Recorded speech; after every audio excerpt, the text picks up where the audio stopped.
Hello there and welcome to episode number 587 of Smart Podcast Trashy Books. I'm Sarah Wendell. With me is Amanda, and it's time for another Romantic Times Rewind. We are going back to June 2014 to look at the nearly 300 new books that were reviewed in RT Book Reviews. So you're going to come on a journey with us through historical and contemporary and thrillers. And we're going to learn about cattle fraud. It's going to be really fun.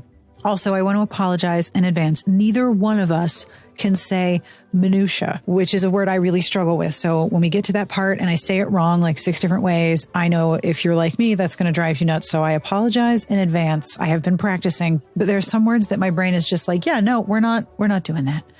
I want to say thank you to Shannon Stacy and Angela James for providing me the digital copy of this magazine. Y'all have been so generous in sending me Romantic Times. I can go all the way back to like 2001 now. It's amazing. So thank you so much. And a reminder, you can find all of the Romantic Times Rewind content, the show notes, the images, and the podcasts at rtrewind.com or romantictimesrewind.com, whichever one sticks in your brain better. A very special hello and thank you to our Patreon community. If you have supported the show, thank you. You are keeping me going each week. You are making sure every episode has a transcript that is hand compiled by Garlic Knitter. Hi, Garlic Knitter. I want to say hello to Carrie A., who recently joined. So many new people have joined the Patreon community. And if you do, you get bonus episodes. You get a fabulous Discord where we all hang out and tell bad jokes. It's lovely. Monthly pledges start at $1 a month, and it would be awesome to have you join us. Have a look at patreon.com/smartbitches. And speaking of, I have a compliment this week to Megan L. If your personality were a blend of perfume, the description for it would describe top notes of empathy and warmth and a profile that contains elegance and effortless style. And of course, it would be a bestseller. Thank you again to the Patreon community for keeping me going. Support for this episode comes from Lumi Deodorant.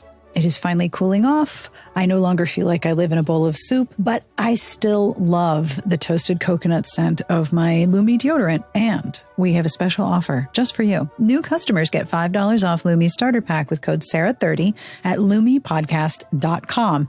That's LUMEPODCAST.com. Now, I have told you about how much my family likes Lumi, and I got the starter pack, and 90% of it disappeared, and I never saw it again. But I did hear back from the teenagers that, hey, this stuff really works, and it doesn't smell weird, which, okay, fair. The nice thing about Lumi is that it has a bunch of different scents that you can choose from. I really like the lavender sage. It's not too overpowering, but Lumi also offers a soft powder scent, minted cucumber, or completely unscented, which I know is very appreciated by many people. Lumi is formulated and powered by mandelic acid to stop odor before it starts. It's more like a pre-odorant.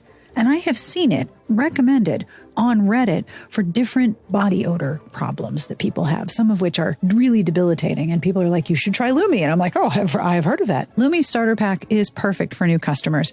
It comes with a solid stick deodorant, cream tube deodorant, 2 free products of your choice, like a mini body wash and the deodorant wipes, and free shipping. As a special offer for listeners, new customers get $5 off a Lumi starter pack with code Sarah30 at lumipodcast.com. That equates to over 40% off your starter pack when you visit lumipodcast.com and use code Sarah30. All right, it's time to go back in time and look at, holy cow, so many books. On with the podcast.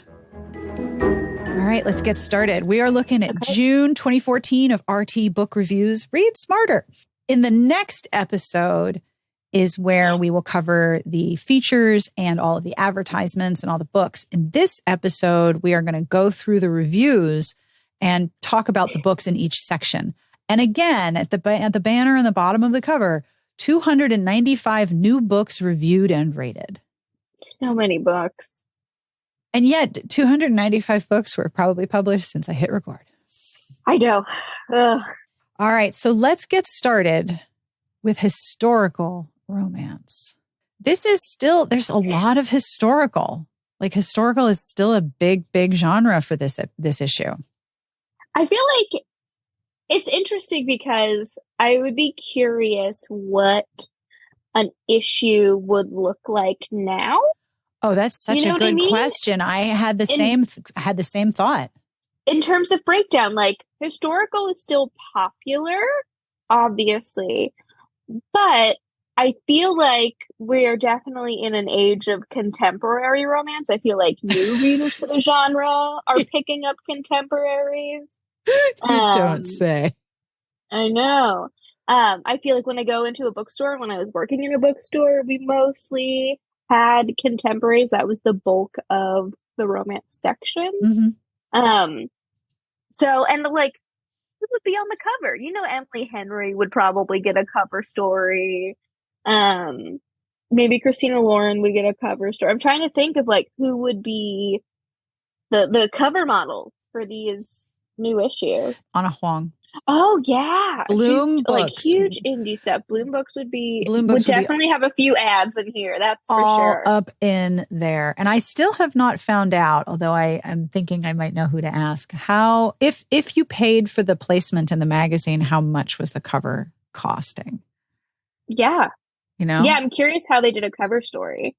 If I, like they decided, oh, this is the book that's gonna be the cover story, or if it was like pay to play, sort of like you can be the cover story and like promote your upcoming release for X amount of or the money. publisher would broker it. So what historical romance do you want to discuss first? So I picked two because they're written by the same person. Right. And when I read this, I was like, this almost feels exactly the same review, minus a few details. The first one I read, or I'm calling out, is A Dream of Desire by Nina Rowan. And I was just going to talk about this one, but as I continued reading the reviews, I was like, wait a second. So the review is, with its Dickensian backdrop, suspense, passion, and edge-of-seat danger, Rowan's latest is a thought-provoking romance that forces readers to see the darkness under the glittering world of wealth and title. Strong characters and a taut plotline keep readers engrossed as Rowan builds the tension to a perfect pitch before leading Talia and James to the HEA. So there's that one. Kind of reads like a press release. And then the second review, which is kind of like right next to this one, is How to School Your Scoundrel by Juliana Gray. It may be that Gray saved the best in her Princess in Hiding trilogy for last.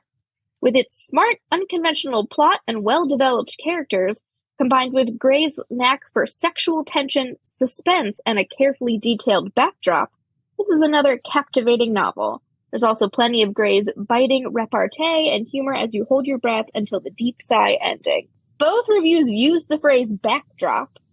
Yeah. Suspense is mentioned. Yeah.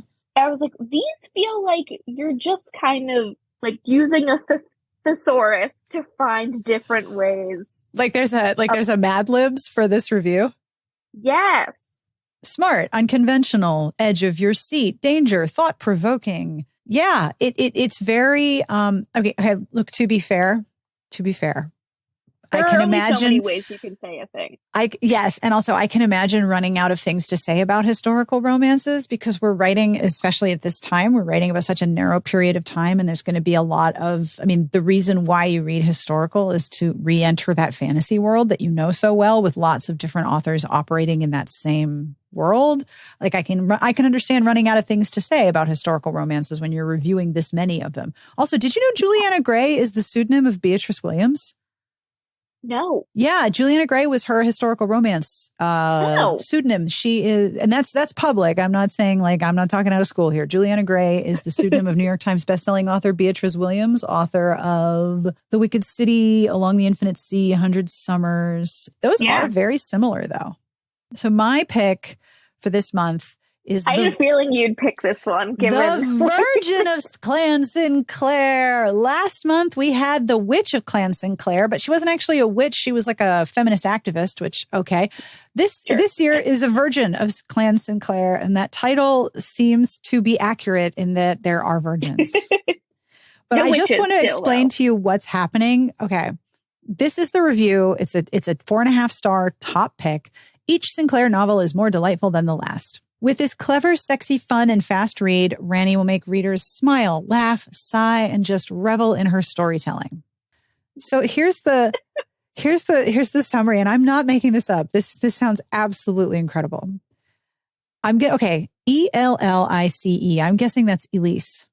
I'm guessing too. Okay. Elise Trailer is the image of a quiet, refined young lady, but her imagination is wild. Elise is stunned when a man who closely resembles the hero of her book, Ross Forster, Earl of Gladstone, walks into her life. Elise stows away in his carriage, hoping to reach Edinburgh and get her book published. Ross discovers her manuscript under the seat, bad hiding place, realizing that if Elise ever publish it, people will believe he is her hero and his political career will be ruined. He'll do anything to stop her, but he doesn't plan on being caught in a compromising situation and having to marry her. Elise must convince Ross her book is nothing more than a delicious dream, but she is about to discover that real life could be better than fiction. So what we're talking about here is some fanfic. I mean, even unintentional fanfic, like there are some books that we've read or seen that are clearly, oh, this author was envisioning this celebrity when they were writing this. That is obvious. Hurts so much. Yes. But this woman has never met this man before. Yep. And it's just pure coincidence that the attributes that she's given to her fictional hero match this him. guy. Like, I wonder how vague the description was, or if if she describes a weird birthmark that he also has. But like, if she's just describing him as a hunky dude with like brown hair. And okay, think about how similar all of the romance heroes are in historicals. The muscly thighs, the small waist, the tight jacket, the hair. It's usually a little bit too long for fashion. No one's walking around with that Brutus cut that was so popular. Like she could just be describing a historical romance hero. And this guy's like, wait a minute, that's me. Yes, you and every other hero. Yourself. Yeah. But also, I was thinking about this. So we had a rec league go up today on the 19th about body diversity in heroes. Yes. Because someone was like, they're always ripped. They always have like an 8-pack or a 12-pack. It's true. And I'm like, yeah, even in historical romances, there are rippling abs. And I'm thinking, okay, I can understand how people today have rippling abs because they spend so much time in the gym. They know the science of like bulking up or cutting or whatever. But if you're a historical romance hero, what are you doing to get those abs? What are the historical romance exercises? Are you just born at, like, how are historical heroes getting shredded? Well, a lot of them in the books are boxing with Gentleman Jackson. Like it's one of those terms that gets dropped, like Almacs and Gunters and Ices and whatever. But I just imagine them bench pressing their horse. Like, come here, Thor, and then they just start bench pressing the horse. I guess, because I'm just like, what are they doing? I know, it's silly. They like go to gambling halls or whatever and, you know, live a life of luxury for the most part, or like doing the taxes of the land that they own. Yeah. But like, what are they doing? Counting money like Scrooge McDuck makes you wealthy and ripped. They're lifting gold bars or whatever, like just doing bicep curls. All right, let's move on to mainstream fiction, which I would just like to point out. I've looked at a lot of the covers, and the cover trend in mainstream fiction, if you're curious, is that no one uses capital letters. There are no capital letters on the covers. It is all lowercase. So this is the period of lowercase mainstream fiction for women, pastel colors, that kind of thing. Beaches, lots hats, of beaches, feet. God, so many lots feet. of feet. What is with the feet, people? I don't know. Anyway, moving on from our foot fetish. So this issue has way more 2 stars than our previous one. I think our previous one only had like 1 or 2. This one has quite a bit. We have no 1 stars. We have not encountered a 1 star, and I don't know if they would even exist in this era of the magazine, but so many 2s. But this one, I believe, is the first 2-star I noticed in the issue. And it's for the book Nantucket Sisters by Nancy Thayer. I've never read a Nancy Thayer book, but her covers are something that I recognize because then it's, again, lots of beaches and feet. And lowercase letters. And lowercase letters. And I can pretty much look at it and be like, this one might not be for me. I'm not like a quote unquote mainstream fiction reader in general. The review reads, Thayer's novel is difficult to get through because it suffers from a large amount of telling the reader what is happening rather than showing through action and dialogue. Much of the tale takes place offset, quote unquote, which makes the pacing very slow and not very exciting. Some coincidences also seem very convenient. Romance lovers will enjoy the heartwarming conclusion to the love stories. What a weird little tack-on sentence that was. So this book is boring, but you'll like the HEA. I guess. Yeah, this book is boring. Nothing really happens on the page. Things seem too convenient, but it's a heartwarming conclusion. What? We don't understand this grading rubric, but I'm curious if you always have to have something nice to say in the review or if it has to like end on a positive note. I honestly don't know. I mean, I'm so sorry. Somebody said this to me and I don't remember if it was on social media or if it was in the comments or it was email. I'm so sorry. I don't remember where this person said this to me. I don't like it when I can't cite my sources. It makes me feel bad. But they had to maintain a relationship with publishers. Like they had to maintain a working relationship because they would also want the author to do a feature and and if it was a big name author and they didn't like the book, well, if that author is on the cover, it's hard to give a negative review inside. Like there's a certain amount of tension there that I can understand. So the one I wanted to call attention to is a 3-star review, but there's a lot of 3 stars in mainstream fiction. Like everybody was bored by this month's books. Save the Date by Mary Kay Andrews. A purple cover with lowercase letters, of course, and then strings of lights and lanterns hanging from the top. And that's a Mary Kay Andrews book. I feel like Mary Kay Andrews, when I think of lowercase font. I also realized that I thought Mary Kay Andrews and Nancy Thayer were the same person. They might be. Have we seen them in the same room together? Here's the review for Save the Date. 3 stars. And this features words that I have trouble saying, so I beg your pardon in advance. Readers who love weddings will swoon over Andrews' latest book, filled with flowery nuptial minutiae. Large chunks of the book are funny, witty, tender, and compelling. But equally large swaths include storylines that peter out, unbelievable coincidences, and a hero who's too nice. Save this one for a date with a warm day and a comfy lounge chair. So you can fall asleep. What does that mean? You can be lulled into boredom and eventually a nap. That's what it's so weird to me looking at it structurally. Like one of the things that happens when I'm editing a review is that I will sometimes have to tell the reviewer, okay, look, if I color code these paragraphs and all of the green paragraphs, there's like 6 green paragraphs of positive commentary and then like 1.5 of red. That's your negative commentary. And the grade is a C-. That doesn't match. Like those need to match up. And so this is 3 stars. Readers who love weddings will swoon. Chunks of the book are funny, witty, and tender. Chunks are petering out, unbelievable coincidences, and a hero who's too nice. Save this one for a date with a warm day and a comfy lounge chair. Because they're still like, no, you want to read it. You're going to read this. Get your chair. Like, this is so confusing to me. There's another 3-star review on this page by another author who I mix up with the first one. So we have Mary Kay Andrews, Nancy Thayer, and Mary Alice Monroe. I am doomed to tell any of these apart. It will not happen. As soon as I scroll past this, that is all one person in my brain. But the first line of the Mary Alice Monroe review for The Summer Wind, which is also 3 stars. The second book in this trilogy is pleasant. Gross. Hate it. But like this reminds me of that SNL sketch where it's a game show and you have to guess if the picture is Dylan McDermott or Dylan McDermott Mulrooney. Yes. Dermot Mulrooney. Yeah. And like no one can figure it Nope, out. Not a clue. And then I think they throw a wild card in there and it's David Duchovny. This is what it reminds me of. Seriously, Mary Alice Monroe, Mary Kay Andrews, and Nancy Thayer all releasing books in the same month. That is just going to be a big old women's fiction pastelapalooza. Yep. All right. Shall we move on to Teen Scene?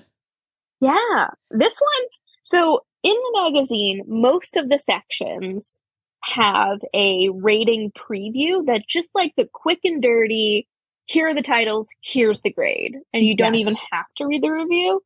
But I didn't see one for teen scene. They don't No. have a review chart. I'm Or wondering if there's preview just chart. so many books because there's no space. Well, Or do they add it when they need the fill-in? I'm spoiling this because in the romantic suspense section, romantic suspense only had 5 reviews, and that one still got a rating preview chart. Weird. This one has way more reviews, but didn't get a preview chart. Huh. I wonder. So what book are you looking at? Rumor Central by Rhonda Tate Billingsley. 54. No, it's Rashonda. Rashonda Tate. Oh, Rashonda. I wrote it down. Rashonda Tate. That might have been autocorrect. Yes. The review, and this one got 4 stars, and it says, these frenemies are bringing mucho drama. Oh, no. As a kidnapping, rumors, and more make this a spring break trip to remember. Always entertaining, Billingsley once again tells a drama-filled tale that's sure to entertain. Wait, I'm sorry. Wait. Always entertaining, sure to entertain. And drama-filled and mucho drama. Mucho drama? Really? Mucho drama. Oh. To make it worse, it's set in Cancun. Oh, okay. So my pick is also on the same page. Mine is a 2-star review dun, dun, dun, for a book called The Dark World by Kara Lynn Schultz. So this is the review. Schultz's newest novel leaves much to be desired. Ouch. In a genre where demons are quite commonplace, Schultz does little to set her story apart. Paige and her romantic interest, Logan, also feel like unfortunate stereotypes. Stick a pin in that. Though not entirely without its charms, The Dark World is not a memorable read. So that is like, if you were going to tell me that was a 1-star review, I would believe it. That is harsh. But there's still something positive, though not entirely without its charms. Just a little bit. Okay, the first thing I thought before I read the summary was stereotypes of what? Paige and Logan feel like unfortunate stereotypes. Stereotypes of what? Who? What is the problem?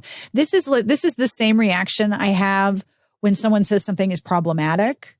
Okay, do you mean that it is racist and colonialist, or do you mean that it has a bad smell? Like, what are you trying to say here? And stereotypes of what? Like, if you're going to knock something for being stereotypical, are we talking racism? Are we talking like she's like every other paranormal teen hero? Like, what's the deal? Yeah. Do we find out? No, we do not. Paige Kelly has always been a little abnormal. Her best friend's been dead since the 1950s, after all. But nothing prepares her for being attacked by a fire demon in detention. Suddenly, Paige is in training with a warlock, learning to defend herself against sinister forces. And if she makes one wrong move, she will find herself in the dark world, the very place from which her enemies have come. I mean, if anyone can handle a fire demon showing up in detention, my money's on a teenage girl. Are you kidding? It's like the opening of every new incarnation of Power Rangers. There's always a moment whatever the alien creatures are who are assembling this earthly team, they always say something about how teenagers have limitless energy and don't need a lot of sleep. We have to get some teenagers. Yep. If you're going to battle the dark world and you're going to be training as a demon in detention, you got to get a teenager, because I'm not doing that. Well, like I was once a teenage girl, and you couldn't tell me shit. And if you told me that, hey, watch out, a fire demon's going to show up at detention, I'd be like, so what? I have to do weightlifting on my period. I can handle this. And besides, you grew up in Florida. A fire demon is like the 3rd least interesting thing that happened that day. I know. Do we have a pelican riding a gator? No? Then I'm not worried. Is there a lizard in the bathtub? No? Fire demon in detention is like, whatevs, deeply unimpressed. So the 2-star reviews really don't explain very much. No. They really don't. I mean, I'm guessing they're like limited by word count. Yeah. So science fiction and fantasy. Tell me what's your pick. Called Crown of Renewal by Elizabeth Moon. And I'll explain why. But afterwards, I was like, James Davis Nichol, who was the reviewer for this one, I was like, you're a mad lad for this one. You're mad for this. And so the review reads, although Moon warns the reader not to dive into this series with the 5th book, The work does stand on its own, and while Crown of Renewal may be the final book in this particular series, there is clearly still room in its world for more stories. The fifth and final novel in the Paladin's Legacy series, this work resolves long-standing issues in a suitably dramatic manner that should satisfy readers new to the series and those who have followed it from the beginning. I'm sorry, you are advising people that it is okay to read the fifth and final book of a series when you just mentioned that it resolves long-standing issues. In a suitably dramatic manner. Amanda has her head in her hands. She cannot process this advice. The author herself apparently states in the book, do not start here. Well, and he's like, no, it's fine. Trust me. Okay. Okay. All right. So this section also has a 2-star review, which I am going to talk about. This is The Memory of Water by Emmy Itaranta. And I might be saying that wrong because the A has double dots. An umlaut. It has an umlaut. Thank you. That's what that's called. I was going to say, that's not a tilde. That has another name. Memory of Water has a strong potential, thanks to a great backstory and wonderful world building, but ultimately it's missing too many pieces to be even remotely satisfying. At one point, the lead, Noria, listens to a secret recording so important that the rest of the book hinges on it, yet the reader is not privy to a single word. That, by the way, is one of the few times I've seen specific criticism in a review. Further, when Noria finally takes action 3/4 of the way through the book, it's essentially a non-starter and the book ends. A short epilogue is not enough to fill out the threadbare plot. Overall, it reads like an introduction to a continuing series, except it's just one novel. Here's the summary. And this is 2014, by the way. Climate change has finally covered most of the world in seawater, and the military controls what fresh water is left, killing anyone accused of committing a water crime, quote, quote. Tea Master's daughter, Noria, knows of a hidden spring. When villagers discover her secret, it becomes harder to keep it and herself safe from the powers that be. What's a water crime? Using water without permission, I'm guessing? I guess.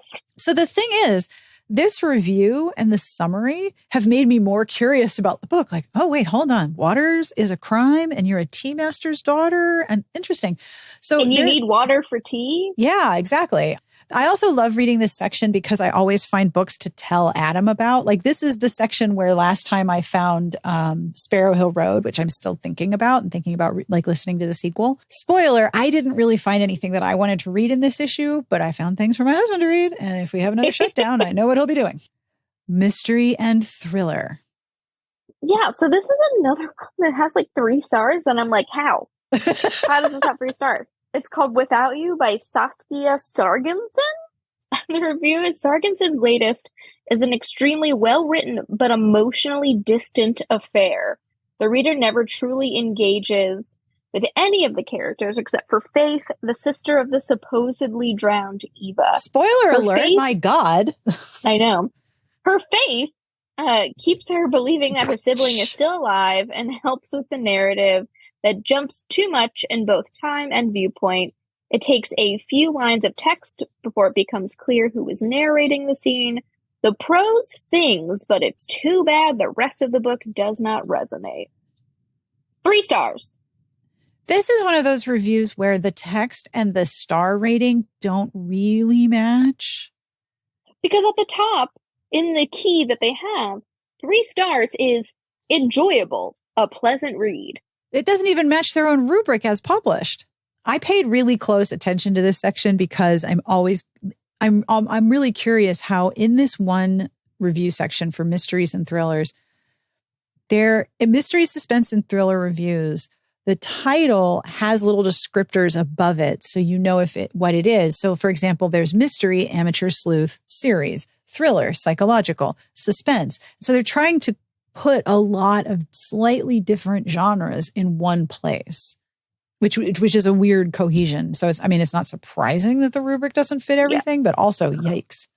So there's a book on page 64 where there was one word that made me go, oh, well, that's not for me. And that word is gut-wrenching.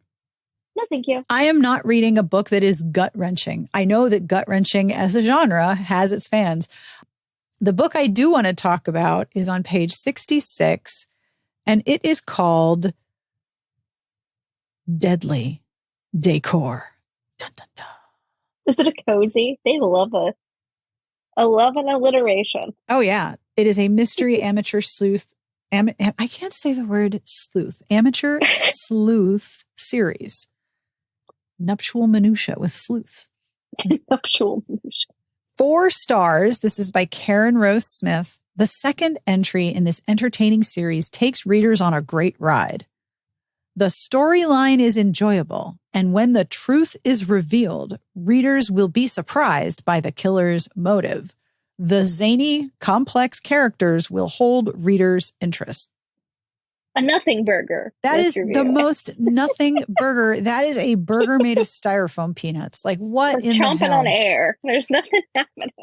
So so you hear that, and it's like, okay, whatever, you know. This is like that review earlier that was like, this book was pleasant. Okay.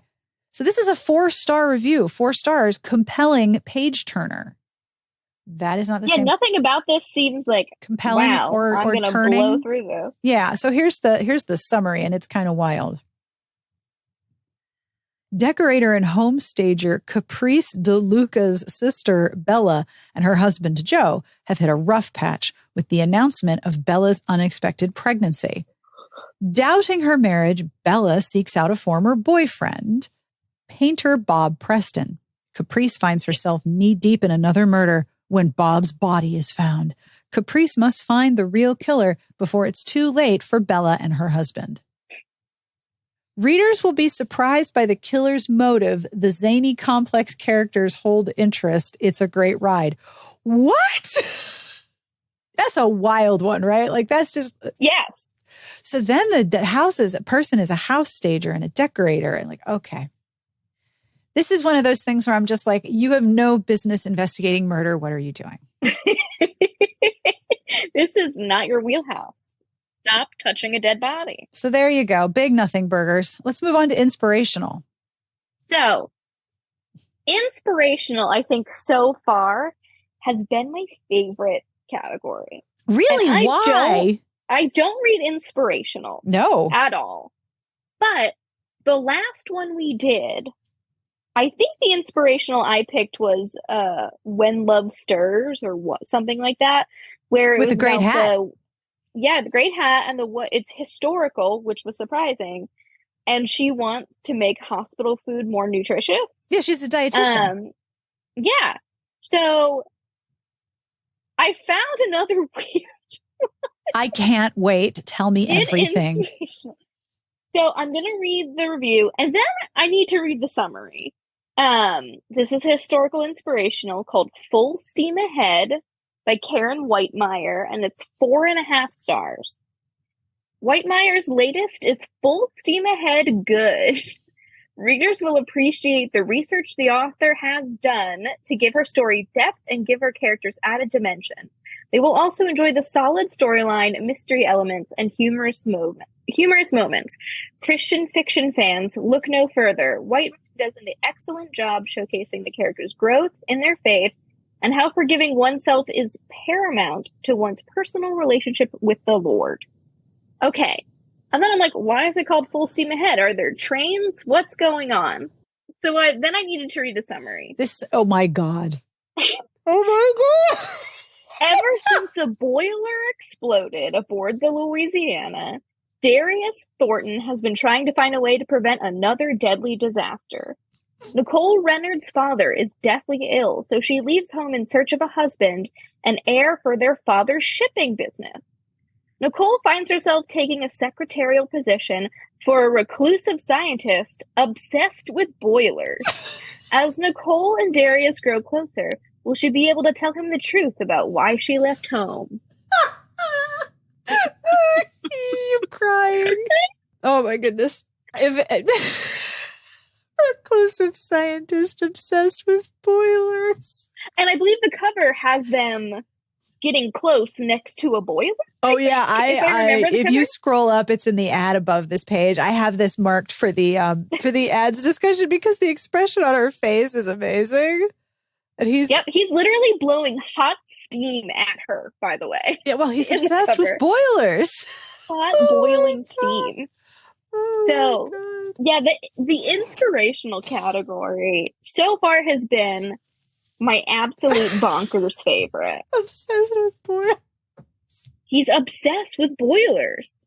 It's kind of like the even more niche, like model train fanatic, right? Oh my God. Not just the train, just the boiler. Because it's very specific. It's just he's obsessed with boilers. Okay, I'm gonna have to pull myself together. I keep trying to be like, okay, let's move on, and then I just Yep. Obsessed with boilers. All right, hang on. Let me just write that down. That's the title of this episode. Obsessed with boilers. Well, we did say yes to the dress. Now we're obsessed with boilers. Oh my God. Okay. My pick is on page 76, and it is a woman of fortune. And this is one where you look at the cover, all of a sudden you're like, wait, I don't understand what we're talking about here. It's this woman from the back with, okay, I'm just going to call them Instagram waves.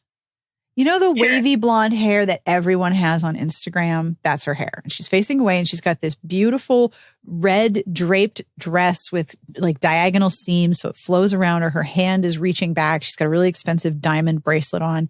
She's holding, I don't know if that's her shoes or if that's the dress. I don't know. But she's facing away, and it's kind of breezy. Like you could put her on a beach and I'd be like, story checks out. But she's looking out over a brick road with lots of lamps and flowers, and then like a ranch gate at the end.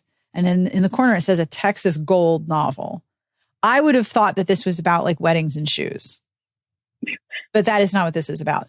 A Woman of Fortune is mainstream, inspirational. It gets 4 stars. It is by Kelly Coates Gilbert. Here we go with some absolutely scintillating review writing. Claire is a strong female lead. Wow, don't you want to continue? It's refreshing that she does not buckle under the immense pressure she is facing, and the human quality of her struggle is relatable to readers. Though this story is a work of fiction, it feels as if it could be based on real life. This tale of family and faith brings to light what truly matters in life and the desperate struggle to hold on to it. So this is the summary. Claire Massey's life is as close to perfect as it gets, with a loving family, immense wealth, and friends by her side. When her husband is charged with cattle fraud. What is that? I don't know. Look, you had a guy who's obsessed with boilers. I got cattle fraud. I just picture like he's got a herd of cattle, but they're not all cattle. Like just wearing costumes. Like, oh yeah, he's got like goats out there. He's like, no, that's just a tiny cow. Yeah, just put a costume on it. No one will tell the difference. So when her husband is charged with cattle fraud, her idyllic life quickly crashes down around her as she fights to keep her family together amidst lawyers, media attention, and angry citizens. Claire questions whether she can handle it all. Look, unless you sign a prenup, divorce him, take half, and you're good. Yeah. If he's committing cattle fraud and you don't know about it, he's obviously set you up to have to deal with it and hasn't really been honest with you. And again, what the okay, I'm going to Google it. Cattle fraud. Yeah, what is that? The first result is ghost cattle. Ooh, I'm interested. So cattle fraud is also known as ghost cattle fraud, and it refers to a specific scheme perpetrated by Cody Easterday, a rancher in Mesa, Washington, to charge Tyson Foods for more than 200,000 cattle that did not exist. From 2016 until 2020, when Tyson discovered the missing cattle, Easterday submitted invoices totaling more than $200 million.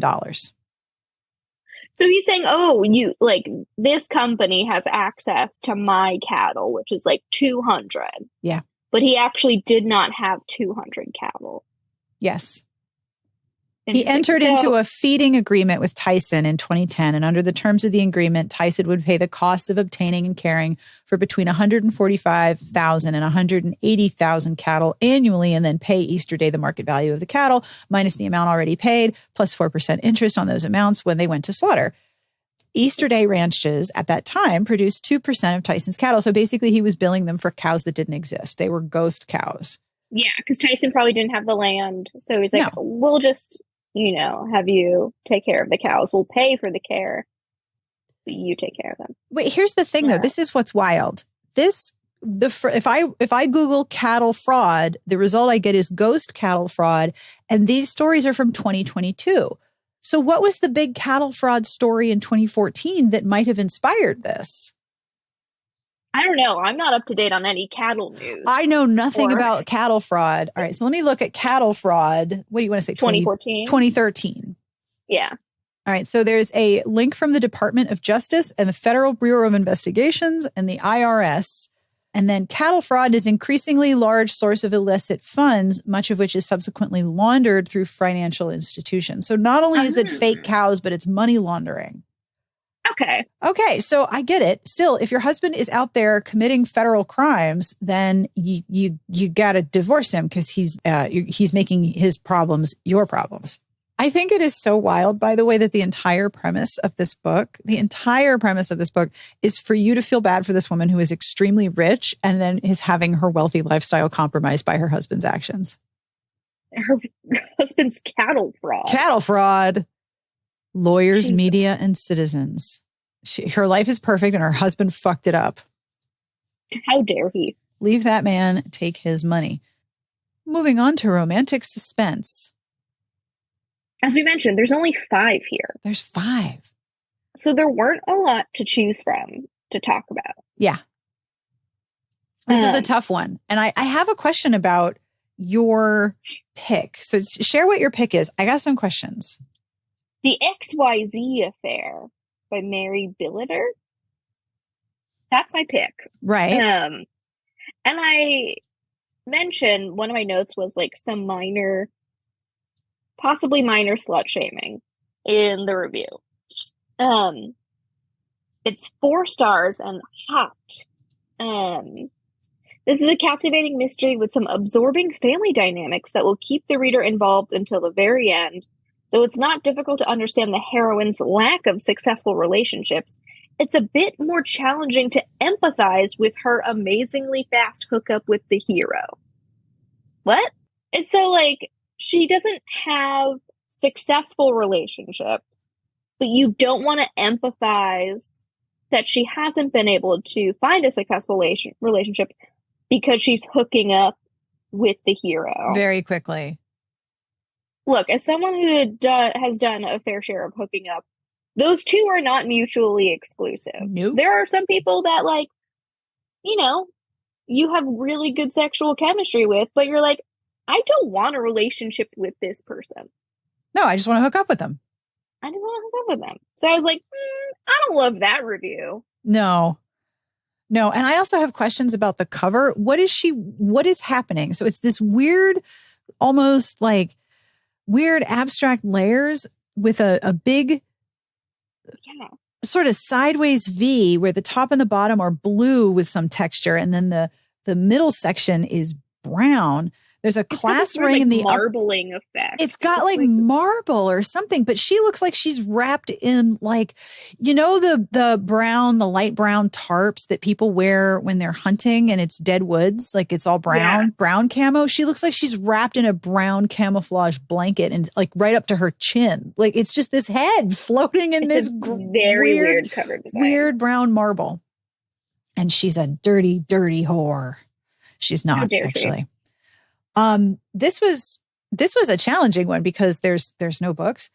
My pick is Against the Wild by Kat Martin, which got 3 stars. And it is hot. In her latest, Martin's efficient style of storytelling artfully mixes romance and suspense. Her characters are sympathetic and appealing, and the attraction between Lane and Dylan is fiery hot. Though the plot is interesting, the slight lack of depth in a few of the characters takes the shine off an otherwise enjoyable read. What is a slight lack of depth in other characters? What does that mean? What? And like side characters, do they need to be deep? I mean, if she's got an efficient style of storytelling, then she's going to be a very fast storyteller. So I'm not expecting, if that's the kind of book I'm reading, I'm not expecting the side characters to have lots and lots of depth. Also, I will, of course, be talking about this cover because that is the most phallic plane I have ever seen. It's an extremely phallic airplane, that book. Yeah, and it's where it's placed is pretty. It's very specific. We know what it meant, what it means. We know what you're doing here. Yeah, we see what you've put down, and we are not picking it up. Shall we move on to contemporary, because there are a few? Yes, but none with 2 stars. There's so many reviews, and they are all, once again, we have that compressed rubric. We have 3, 4, 4.5, 4.5 TP. I can't get over TP. TP. All right. So I picked a review for What a Woman Needs by Judy Fennell, which got 4 stars. Fennell's latest is a romantic story of widow Beth and the second manly brother, Brian. The engaging descriptive writing will draw the reader in, and Fennell's knack for believable dialogue will keep them hooked. Smooth pacing and an amusing plot make this modern-day made, as in MAID, made-to-order romance worth the read. I just want to point out that the hero is a movie star named Brian Manley. What a name. And the woman is a widowed single mother of 5 children. Working as a maid for his sister's cleaning service. Brian Manley, though. Man. I can't get over it. So mine is on page 82. My pick is... okay, I love this. This is a 4.5 star top pick gold, which gets flagged in the review summary as 4.5 G. So it's not 4.5 TP, it's 4.5 Gs. So we got 4.5 Gs for The Troublemaker Next Door by Marie Hart, 4.5 star Scorcher top pick gold. Which, again, I don't understand the difference between top pick and top pick gold, but okay. This review has everything. Strong, sweaty, and lusty sex scenes are critical in a romance novel.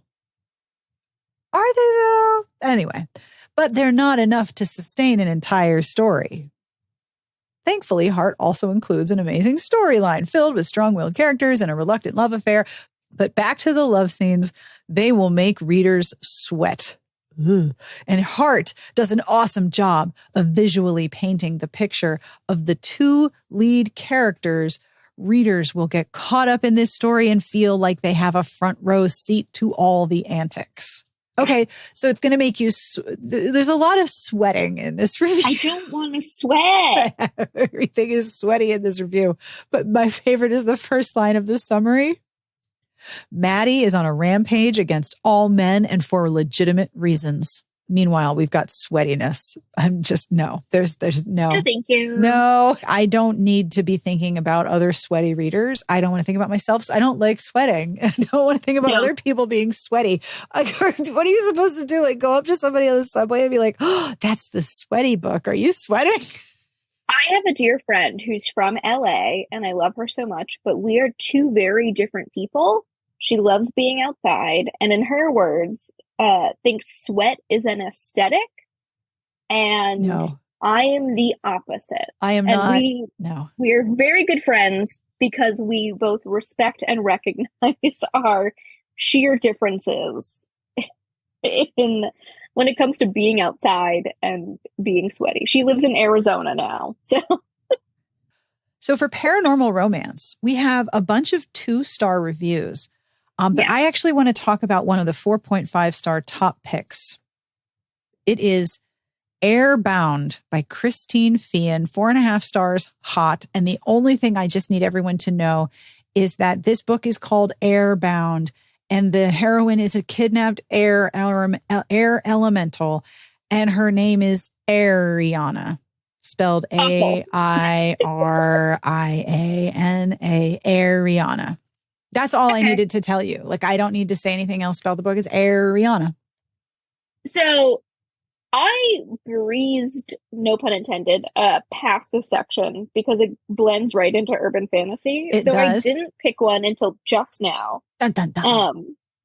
But in the spirit of also weird names, I want to point out Kiss of Wrath by Sandra Hill, which is the Viking Vampire Angel series. Oh, If you are Sandra unfamiliar. Hill, Viking Vampire Angel Navy SEALs. Yes. So Hill has written another winner featuring her Viking Vampire Angels and her fourth in the passion-driven Deadly Angel series. Two of the most unlikely characters, Mordor, and Miranda, are thrown together, and the result is laugh-out humor and unrivaled sex appeal. Look, one does not simply walk into Mordor. No. Is all I'm going to say. No. And he's a Viking berserker bent on vengeance. He was given this. Oh, no. I didn't know this is what they're called. Oh, my God. They're called Vangels. Because they're Viking vampire angels. They're called, shouldn't it be Vavangel? Shouldn't there be two Vavangels? Like the Vavish? Vavish. Oh my God. I don't know, but Vangel. Wow, Mordor and Miranda. Can you imagine going to that wedding? Like, you're cordially invited to the flowery nuptial minutiae of Mordor and Miranda. Oh my God. I feel like my mouth is full of marbles every time I say his name. Vangel. Wait, is it Vangel or Vangel or Vivangel? Yeah, like, do you do the A of the angel or the A of the vampire? I mean, I guess it's better that it's not Viking, so it would be Vingel or Vingle. Oh. I love Viking Vampire and Navy SEALs. I love it so much. Viking Vampire Angel Navy SEALs. Amazing. I also want to point out, by the way, that this is the same month that the Nalini Singh Shield of Winter came out, and it was a 4.5-star top pick. Of course it would. It's a good series. It's a very good series. Shall we move on to urban fantasy? Yeah. So I picked a book called White Heart of Justice. Okay. Yeah, by Jill Archer. Archer's Noon Onyx series continues to be an original and compelling tale of what happens after Lucifer's army triumphs at Armageddon and a new demon-based society is formed. Already an oddity because she has waning magic rather than the usual feminine waxing magic. Noon Onyx is determined to control her own future, but the cost could be higher than she suspects. Kudos to Archer for creating such a compelling heroine and mythos. A couple questions. What's a demon-based society look like? Is it better than our own? Do they show up? Do they do detention? Because we already had a book about a demon in detention. Yeah. Where are they showing up? I know this is probably phases of the moon, but the phrase waxing magic just made me laugh very hard. Feminine waxing magic. So it's like, do you have the power to do a Brazilian without it hurting? Or I would really love that magic. Also, I just want to say, if you look at the next book, Property of a Lady Fair with an E on the end. Oh boy. If you look at this summary, life as a Druid is never easy. Druid. Especially for Eddie Druid. Okay, Eddie Druid. All right, I am going to page 106 to talk about a particular book, but I also want to pull your attention to A Shiver of Light, 4 stars by Laurel K. Hamilton. It's a Mary Gentry book. I think this was the last one. And it was 4 years since the series came out. That series was just, wow, so much I was fucking on board that series. My mom was a huge Laurel K. Hamilton fan. And that's actually how I started reading romance, was Laurel K. Hamilton and Mary Gentry? Yeah, Mary Gentry. Which is a wild series to start with when you're like 15 years old. Oh, yes. Oh, yes. And I was on board for a while. And then I'm like, okay, I think I'm good now. Um, Same with the Anita Blake series. Oh, yeah. That's how I felt. It's like, okay, I'm good now. One of our commenters, like 10 years ago, maybe more, said that Anita Blake just became a glistening orifice. Yeah. And look, I prefer sex scenes in my romances, but I do have a limit. And I definitely found that limit reading the Mary Gentry series. Yeah. Yeah, and I feel like she was writing poly romances Oh, like before they became a thing, I yep. feel like. Oh, yeah. Which good for her. I love a why choose when you can have all of it. But wow. Mary Gentry takes me back, and also that was a lot of sex. Oh, yeah. And she's having triplets in this book. Mazel tov for your triplets. Mazel tov for your triplets. The review I want to talk about is a 2-star review for The Given by Vicky Pedersen. And this is the review. The Given has some admirable qualities, but ultimately it's just an okay read. The main problem is that the high number of villains are all interconnected in different ways, creating a web of characters that are hard to remember and keep straight. As such, when the mystery at the heart of the series is finally solved, it still remains somewhat unclear. Further, while the protagonists are well developed, the motivations of the meddling heavenly beings are more nebulous. Overall, Pedersen's latest is just a little too murky to be enjoyable. Now, that's actually a fair critical review. I understand the problem here. Yeah. I get it. Shall we talk about series? I'm wondering if I might need to divide these review episodes up because there's just so many reviews. There's just so much to talk about. These are some long ass episodes. Maybe people like the long episodes. If you like them long or you'd prefer 2, let us know.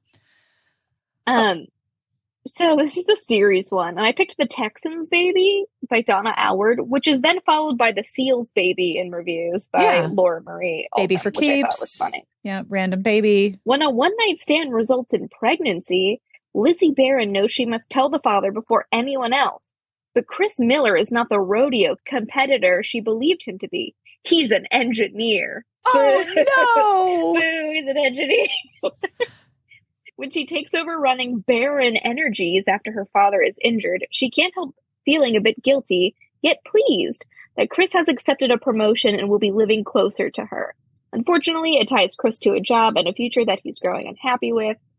It's a pleasure to see the mature way these two accept an accident that results in a miracle. The story will leave readers eager to see what's next for the Texas Rodeo Barons. But there's no Texas Rodeo Barons. He's an engineer. We just went over that. He's an engineer at apparently the company that she's now running, Barron Energies. Surprise! He's a nerd.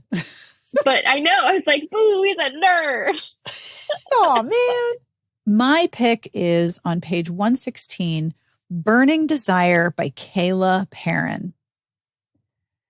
This is just so many romance heroes in one guy. This is the first line.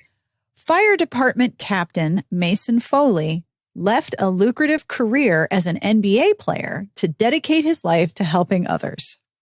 Nice. In what world does an NBA player not become a fire department captain? Shall we move on to erotica?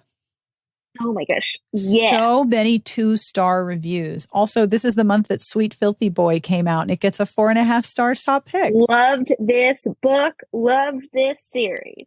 Is it erotic? Is it new adult? Let's call it both. It actually says erotic romance, new adult, Sweet Filthy Boy, Christina Lauren. I definitely think it's probably like a little too spicy to put in the teen scene category. A little bit. Some other new adult. Yeah, for sure. My pick is on page 122. There is a duology, and the duology has Megan Hart and Sarah Morgan in it. I would not put those two tastes together because Megan Hart writes angsty, emotional, erotic romance, and Sarah Morgan writes very emotionally sweet romances. Now, these are both from Cosmo's Red Hot Reads. So they were both part of that program. Basically, what happened was Cosmopolitan and Harlequin decided to team up and do these Cosmo Red Hot Reads, which would be novellas, and some of them would be excerpted in the magazine, and they would get like their own little branding. And Cosmo and Harlequin were both super excited about it. But this is a duology starring two authors who I would never have put together. Like not ever once in my life. So I picked a 2-star read called Substitute, and also a little slut shaming again. Okay. Billed as erotic romance, this is high on sex and low on romance. Oh. Alexia is supposed to be falling for her boss, but she nearly sleeps with others, quote unquote, saving full intercourse for the man of her dreams. With no depth to the characters and no real connection between the main couple, the book drags, even with lurid sex scenes. Purple prose and awkward descriptions further undermine what could have been a fun romp through the overblown sports celebrity lifestyle. Look, I'm sorry. If you're reading erotica, I don't know, like the whole, she nearly sleeps with others, but she's supposed to be falling for her boss. You can do both. Yeah, the slut shaming is very strange, isn't it? Yeah, and this is erotic romance. I feel like with this sort of genre, yes, you want the romance to still be there, but I fully expect there to be mostly sex compared to the romance. Wow. I feel like this was a poor setting of expectations, personally. Oh, I agree. Like if someone's writing a book that is being sold as erotica, now it is tagged as erotic romance, but like it just, you're going to you're going to expect fucking, like lots of fucking. Yeah. Like I get it. You know, it's weird. All of these reviews, there weren't really any books where I was like, ooh, I want to read that. No, I mean, I might look at the one you mentioned, Sarah Beth Durst, because it does sound a little creepy. Well, you're not going to read about the guy obsessed with boilers? No, it's inspirational. Like the second mention of God or Jesus, and I'm out. Like, unfortunately. Depending on the historical context, I can sometimes get through them, or I can sort of see oh yeah, I see what you're doing there. Yeah. Okay, Aslan, moving on. Yeah. But there weren't a lot here that I was like, ooh, I can't wait to read this. The ads, on the other hand, there are some ads in this book, in this issue. Sure. There are some ads. So shall we come back in 2 weeks and talk about the ads and the features? Yeah.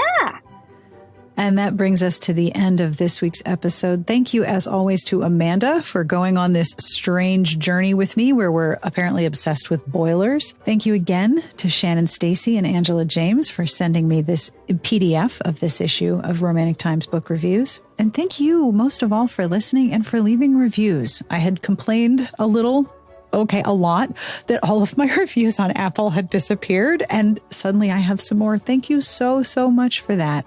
Reviews make a massive difference in podcasts. I don't know if you've noticed, there are a lot of podcasts.